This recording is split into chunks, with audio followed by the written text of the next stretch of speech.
ও bomb হলে তোমার ফ্রিজে 7 দিনের খাবার রেখে দিলাম, তুমি তো গেলে না। এখন তোমার 7 দিনে আমাকে যেতে হচ্ছে এখন বাপের বাড়ি, আর তোমার খাবার রেখে দিয়েছি 7 দিনের খাবার, তুমি তো গেলে না। এতবার করে বললাম বোম হলে তুমি চলো, সারাদিন ধ্যান আর ধ্যান, শুধু ধ্যান করছে সারাদিন ধ্যান। ওইদিকে মেনকা মা বারবার ফোন করছে আমাকে যে মা কখন আসবি কখন আসবি। ওইদিকে গজ দাঁড়িয়ে আছে, এদিকে ব্যাগ গুছানো হয়নি, ব্যাগটাও তো একটু গুছাতে পারতে, ব্যাগটা গুছিয়ে দিতে পারতে না, ব্যাগটাও গুছাচ্ছ না।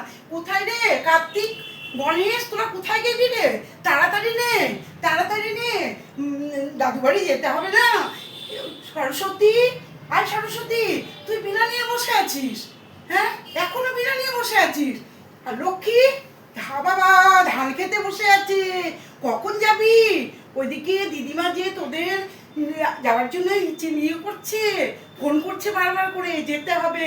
ওইদিকে গজ দাঁড়িয়ে আছে, আমি আর পারি না বাবা, একজন ধ্যানে মগ্ন আর ছেলে মেয়ে যার যার হিসেবে। কার্তিক গণেশ খেলতে ব্যস্ত, কখন যে যাবে, ব্যাগও গুছানো হয়নি, কিছু হয়নি।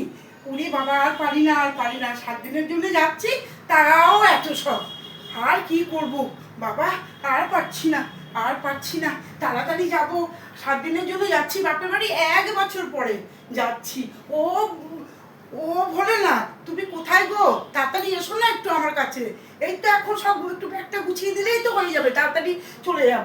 ঠিক আছে, তুমি যখন গুছাবে না আমি গুছিয়ে নিচ্ছি। তাহলে চললাম বাপের বাড়ি, সবাই মিলে চল, চল চল চল চল চল, তাড়াতাড়ি চল দাদুর বাড়ি।